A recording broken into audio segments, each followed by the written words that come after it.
할렐루야 반갑습니다. 6월 25일 화요일 아침 묵상 시간입니다.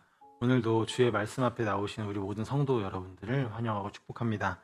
오늘 함께 보실 말씀은 사도행전 26장 1절부터 18절까지 말씀입니다.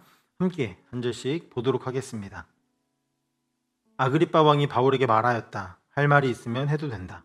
바울이 손을 뻗치고 변호하기 시작하였다. 아그리빠 임금님, 오늘 내가 전하 앞에서 유대 사람이 나를 걸어서 고발하는 모든 일에 대하여 변호하게 된 것을 다행으로 생각합니다. 그것은 특히 임금님께서 유대 사람의 풍속과 쟁점들을 모두 잘 알고 계시기 때문입니다. 아무쪼록 내 말을 끝까지 참으시고 들어주시기 바랍니다. 내가 젊었을 때부터 살아온 삶을 모든 유대 사람이 알고 있습니다. 곧 그들은 내가 내 동족 가운데서 그리고 예루살렘에서 처음부터 어떻게 살았는지를 알고 있습니다. 그들은 오래전부터 나를 알고 있었으므로 증언하려고 마음만 먹으면 그들은 내가 우리 종교의 가장 엄격한 파에 따라 바리새파 사람으로 살아왔다는 것을 인정할 것입니다.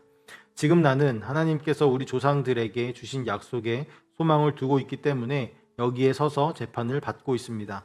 우리 12지파는 밤낮으로 열심히 하나님을 섬기면서 그 약속이 이루어지기를 바라고 있습니다. 전하, 나는 바로 이 소망 때문에 유대 사람들에게 고발을 당한 것입니다. 여러분은 어찌하여 하나님께서 죽은 사람들을 살리신다는 것을 믿을 수 없는 일로 여기십니까? 사실 나도 한때는 나사렛 예수의 이름을 반대하는 데에 할 수 있는 온갖 일을 다 해야 한다고 생각하였습니다. 그래서 나는 그런 일을 예루살렘에서 하였습니다. 나는 대제사장들에게 권한을 받아 가지고 많은 성도들을 옥에 가두었고 그들이 죽임을 당할 때에 그의 일에 찬동하였습니다. 그리고 회당마다 찾아가서 여러 번 그들을 형벌하면서 강제로 신앙을 부인하게 하려고 하였습니다. 나는 그들에 대한 분노가 극도에 다다랐으므로 심지어 외국의 여러 도시에까지 박해의 손을 뻗쳤습니다. 한 번은 내가 이런 일로 대제사장들에게 권한과 위임을 받아가지고 다마스쿠스로 가고 있었습니다. 임금님, 나는 길을 가다가 한낮에 하늘에서부터 해보다 더 눈부신 빛이 나와 내 일행을 둘러 비추는 것을 보았습니다. 우리는 모두 땅에 엎어졌습니다.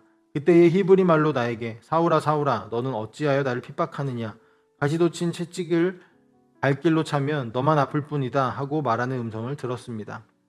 그래서 내가 주님 누구십니까 하고 물었더니 주님께서 나는 네가 핍박하는 예수이다. 자 일어나서 발을 딛고 서라. 내가 내게 나타난 목적은 너를 일꾼으로 삼아서 내가 나를 본 것과 내가 장차 내게 보여줄 일의 증인이 되게 하려는 것이다. 나는 이 백성과 이방 사람들 가운데서 너를 건져내어 이방 사람들에게로 보낸다. 이것은 그들의 눈을 열어주어서 그들이 어둠에서 빛으로 돌아서고 사탄의 세력에서 하나님께로 돌아오게 하며 또 그들이 죄사함을 받아서 나에 대한 믿음으로 거룩하게 된 사람들 가운데 들게 하려는 것이다 하고 말씀하셨습니다. 아멘. 지난 시간 바울은 로마의 황제에게 재판을 받겠다라고 항소하였습니다. 그러나 로마까지 가기 위해서는 거쳐야 할 과정들이 있죠. 우리도 본심, 그러니까 1심, 2심, 3심 이렇게 가면서 대법원까지 가는 그런 과정들이 있듯이 로마까지 가기 위해서는 그 지역을 관할하는 어떤 통치자들에게 먼저 재판을 받아야 하는 상황이었던 것 같습니다. 그래서 바울은 아그리빠 왕이라는 사람 앞에 서게 됩니다. 본문에 나오는 아그리빠 왕은 헤롯 아그리빠 2세입니다. 헤롯 왕은 예루살렘과 주변 지역을 다스리는 왕이었는데 이 헤롯 왕가가 오랜 기간 동안 권력을 차지하고 있었습니다. 바울은 로마로 가기 전 아그리빠 왕에게 먼저 재판을 받게 된 것이죠. 본문에서 아그리빠 왕은 바울에게 할 말이 있으면 해도 좋겠다, 하여라 라고 말을 하면서 바울에게 발언권을 부여합니다. 발언권을 얻은 바울이 이제 아그리빠 왕 앞에서 이야기를 시작하는데 그 시작은 아그리빠 왕에 대한 찬사로 시작되어집니다. 보통 공식 석상에서 발언권을 얻은 사람들이 발언권을 허락한 주최자에게 감사의 인사를 하고는 하죠. 그 이유는 우선은 예의를 갖추는 것도 있겠지만 많은 경우 권력자의 호의를 얻고자 하는 목적을 갖기도 합니다. 지금 바울은 변론을 하는 시간입니다. 아그리빠 왕은 자신의 이 죄에 대해서 심판을 내릴 수 있는 자격을 가지고 있죠. 그래서 우리가 그냥 보게 되면 바울이 아그리빠 왕의 호의를 얻고자 이런 이야기를 하는 것은 아닐까 하고 추측을 하게 됩니다. 그러나 바울의 찬사는 호의를 얻기 위한 발언이 아님을 우리는 말씀들을 통하여서 알 수 있습니다. 특히 원어를 살피면 오히려 바울은 반대의 의미로 이 찬사를 내비치고 있다라고 볼 수 있는데요. 바울이 여기서 아그리빠 왕 앞에 말했던 변호하게 된 것에 대해서 다행으로 여긴다라고 얘기하면서 그에게 찬사를 보냅니다. 그런데 이 다행으로 여긴다라는 말에는 두 가지로 우리는 해석을 해볼 수 있습니다. 우선 다행이라는 이 단어의 원어는 마카리오스라는 단어를 사용을 하고 있는데요. 이 단어는 복된 혹은 복되다라는 뜻을 갖습니다. 아그리빠와 주변 사람들은 바울의 이 다행이라는 이 단어 선택에 대해서 내가 지금 변호할 수 있는 시간을 얻게 된 것에 대해서, 그리고 이것을 주신 아그리빠 왕에게 감사의 의미로 다행이다라고 말을 하면서 바울 본인이 복을 받았구나라고 생각할 수 있겠지만, 예수 그리스도의 복음에 대한 바울의 태도와 또 그가 지금까지 해왔던 선교의 여정들, 그리고 그의 마음을 생각했을 때 바울이 말한 이 다행이다라는 말은 자신이 아니라 바울이 전하는 복음을 듣게 될 이 아그리빠 왕이 복을 받았다라는 의미로 해석할 수 있는 것입니다.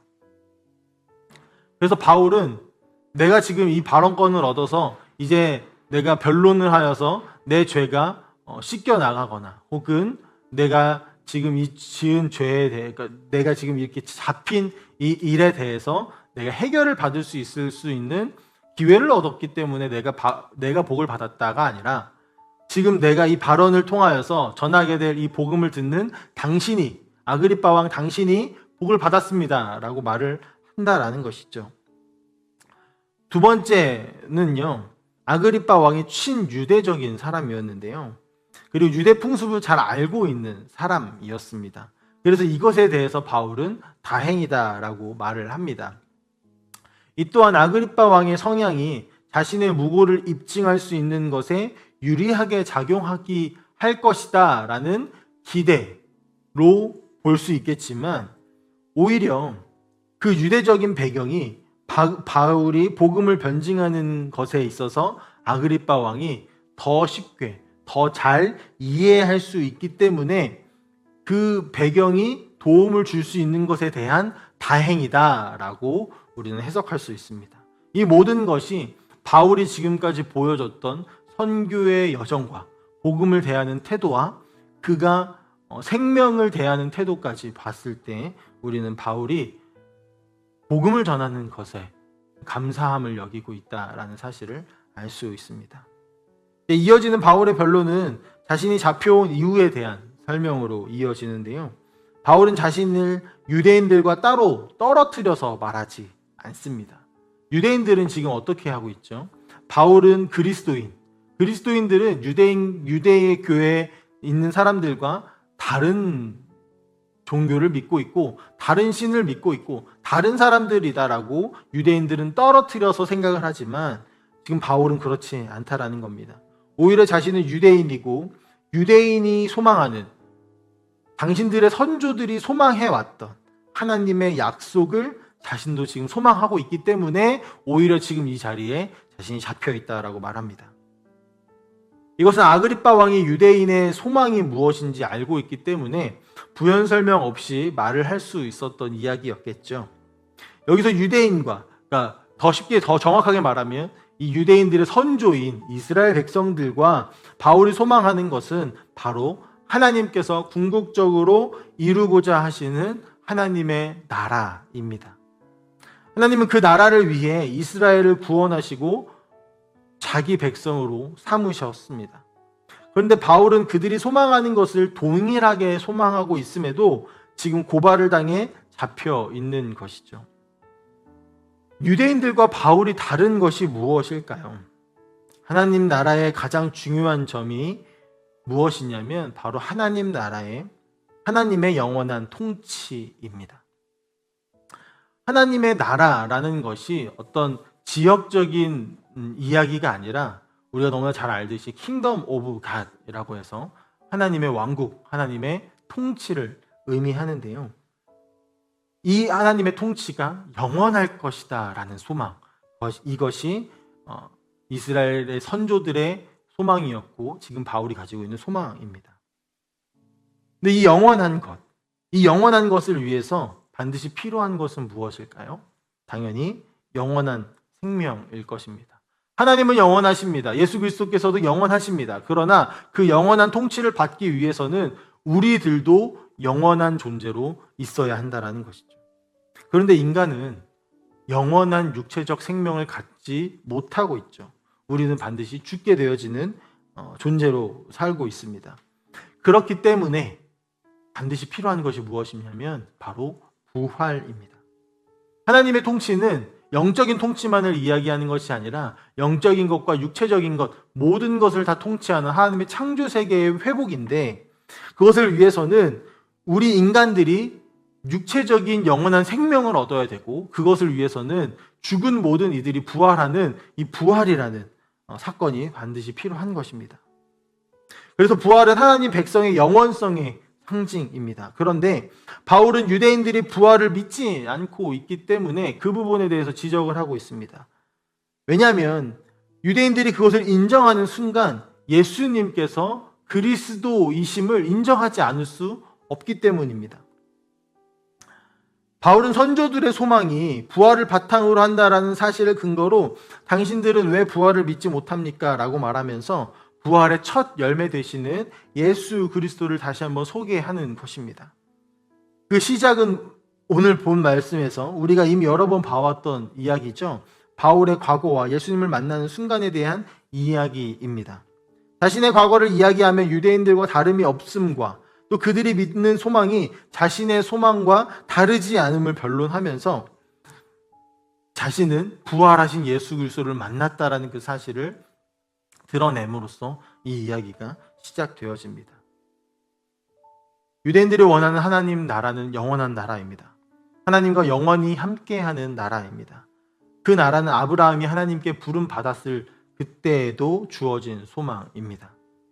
이 소망은 부활이 없이는 불가능합니다. 왜냐하면 우리는 모두 죽는 존재이기 때문입니다. 그러나 아브라함도 이것을 소망하였기 때문에 이삭을 제단 위에 바쳤던 것이죠. 바울은 유대인들이 갖는 이 소망을 근거로 그들에게 복음을 전하는 것입니다. 너희가 믿는 소망이 바로 예수의 부활로 이루어졌다라고 말입니다. 무엇보다 바울은 예수님을 통해서 이방인의 사도로 부름을 받았습니다. 이 부활과 영원한 하나님 나라에 대한 소망이 이제는 유대인들의 전유물이 아니라 모든 백성을 향한 소망이기 때문입니다. 그렇기 때문에 우리가 지금 이 순간에도 복음을 믿고 부활의 그 기쁨을 누리며 그로 인해 주어진 하나님의 사랑과 통치를 누리고 지금 누리는 기쁨보다 더 크고 완전한 그 나라를 꿈꿀 수 있게 되어진 것이겠죠. 오늘 우리의 삶이 오늘 이 말씀에서 바울이 전하고자 했던 이 이야기, 당신들이 가지고 있는 소망과 내가 가지고 있는 소망이 다르지 않다. 그런데 이 소망은 부활이 아니면 이루어지지 않는다라고 말하는 이 소망을 우리가 품고 살아가기를 원합니다. 그러나 이것은 바울이 이야기했듯이 부활이 없으면 가능하지 않습니다. 우리가 이 부활을 더 깊이 묵상했으면 좋겠습니다. 또한 바울은 이 꿈을 꾸고 이것이 실제임을 믿었습니다. 그렇기 때문에 아그리빠 왕에게 당당하게 내가 전하는 복음을 들을 수 있는 당신이 지금 복을 받고 있습니다 라고 말을 할 수 있었던 것입니다. 우리의 삶에서도 우리가 믿고 있는 바가 가장 복되다라는 그 사실을 인정하고 믿음으로써 우리를 만나는 모든 사람들이, 또 우리를 통해서 복음을 듣게 되어질 모든 사람들이 복을 받았다라는 그 사실을 기억하고 인정하며 당당하게 복음을 전하는 우리 모든 함께하는 교회 성도님들이 다 되시기를 간절히 소망합니다. 오늘 하루가 그런 하루가 되시기를 간절히 소망합니다. 함께 기도하겠습니다. 사랑의 하나님 아버지, 감사합니다. 주께서 우리에게 허락하신 오늘 하루를 주님 앞에서 기쁨으로 살아가기를 간절히 소망합니다. 하나님 소망합니다. 하나님 나라를 소망합니다. 그 영원한 하나님의 통치를 소망합니다. 그런데 이것을 위해서 예수 그리스도께서 죽으시고 또 부활하셨습니다. 우리가 이 사실을 기억하며 또 믿으며 계속해서 묵상하며 우리가 오늘도 소망 안에서 살아가게 하여 주시옵소서. 또한 이것이 얼마나 복된 일이고 복된 이야기인지를 아버지 우리가 우리 삶으로 드러내고 또 우리 주변에 그것을 당당하게 전하는 우리 모든 성도님들이 다 되실 수 있도록 주여 축복하여 주시옵소서. 감사드리며 살아계신 예수님의 이름으로 기도합니다. 아멘.